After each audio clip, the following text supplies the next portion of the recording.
All right. So it appears that I am live here on Facebook. Just need to make sure to share this to my beloved attachment community group here. Let's bring us up. We're on. Okay. Are we on attachment community yet? Let's make sure we're okay. I just shared it here. Great. So as far as I know, we are on attachment community. And just say hello or type a 1 in the comments if you are here, so I know that you are watching. So this is all about learning about TRE, which stands for Tension and Trauma Releasing Exercises. My name is Mike Thomas. I'm a certified TRE provider. And TRE does a number of wonderful things, but specifically for what I'm aiming to answer questions about today, is about how TRE supports self-regulation, bonding, secure attachment functioning, and flow states. So obviously we're here on the attachment community to learn about attachment theory, how the nervous system is developed based on our relationship with our parental caregivers, and how that shapes our perception, our disposition, our behaviors, our emotional states that are more or less accessible, our cognitive states, our ability to connect and stay connected to people, to bond. So all of these things are interconnected. And what I wanted to start with is taking a look at the polyvagal curve. Looks like Philippe is saying he can't see this for some reason. Are you seeing it, Danielle? Okay. Let me just quickly let Philippe know. Everyone can just go straight to my Facebook page and see the stream directly. And I will post this here later, the recording, so no worries there.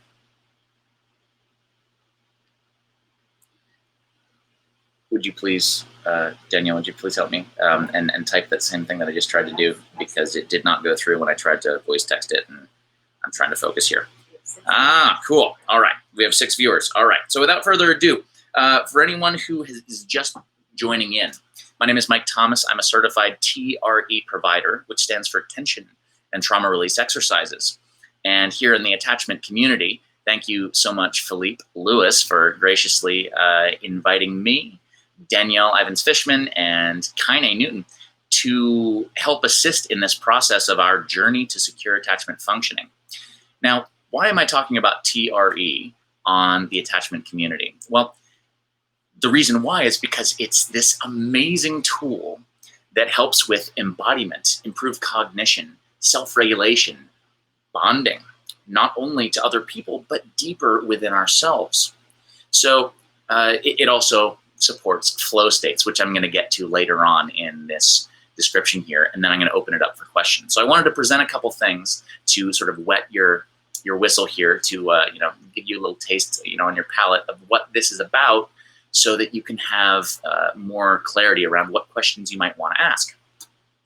So briefly, TRE is a process of activating what are called neurogenic tremors. Now, neurogenic tremors are essentially when the body naturally goes into a shaking response, primarily starting in the psoas muscle. So I'm going to back up so you can see my body here, my hips, right?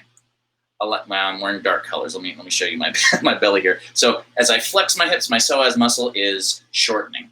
As I tilt my hips, my psoas muscle is shortening on one side and lengthening on the other. It also helps me with lateral stabilization and supporting my spine, my core.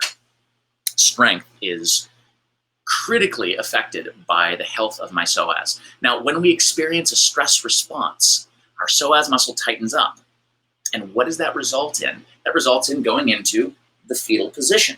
The psoas muscle is instrumental in that process. So already we're starting to see, because TRE activates the tremor mechanism in the psoas, where the survival response happens, the stress response. This is a critical piece that connects us to being more secure functioning, because when we're in survival, when our stress is high, this is a level of stress on this chart here, And this is over time. So when we're secure functioning, we are at a relatively low level of stress in the nervous system. And if you can't read this here, this says secure. This is generally where people who are in secure functioning lie. They have low levels of stress. They have more cognitive abilities available to them. They can think rationally more easily because they don't have unconscious stress. That is the autonomic nervous system, high in stress, detecting threat, whether it's real or imagined. And they're also able to feel really deeply. Okay, as you'll see, as you go up the stress response, it fragments into different ways that we function in order to survive. So when we first start going up the stress response, and this is the closest to secure functioning, where people who are anxious, otherwise known as ambivalent or preoccupied attachment style, they're mostly in the sympathetic fight or flight response, which essentially means they feel a lot.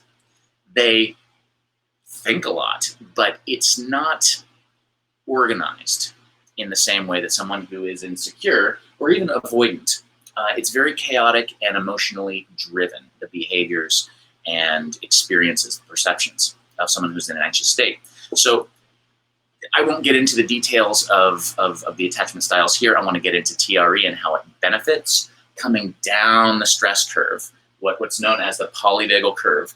Poly meaning many, and vagal meaning the vagus nerve that controls most of our unconscious processes in our digestion, our sexuality, our immune system, our nervous system, all of the our lymph system, all the different things that we don't have to think about, circulatory system, everything that keeps us alive and functioning that we don't have to think about. That's the autonomic nervous system. And depending on where our stress levels are, it drastically affects our ability to function well. So when we're anxious, we feel a lot. This is otherwise known, this section of the nervous system, sympathetic fight or flight, is also known as mobilization because there's movement involved. Emotions are highly moving and in a lot of cases chaotic, not organized, right?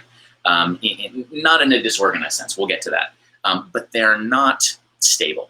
Whereas when you go higher, you actually go into an immobilized state, which is where avoidants tend to be, is in the space where they can't feel emotionally and directly connected with the emotions physiologically as well. They're not as aware of their bodily sensations and the emotions connected to them, because ultimately emotions are a physiological process of the stress or survival response, you might say. So it's critical to understand that when you move past the point of this line into what's called neurological overwhelm, we dissociate to some degree. That is, we have less ability to move and feel than we do here. Here we feel too much, and here we feel just enough, and we're able to think clearly. Now, one of the benefits of being in this avoidant state is that you're able to think clearly because of that dissociated inability to feel all the stuff that's going on. This is why Stan Tatkin doesn't like to call this style anxious, because there's anxiety here. They just can't feel it. Okay? They have anxiety about connection. They want to do things in an autonomous, sovereign way. They want to be independent.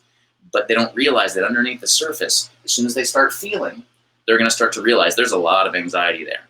But they can't feel it most of the time, and that's their defense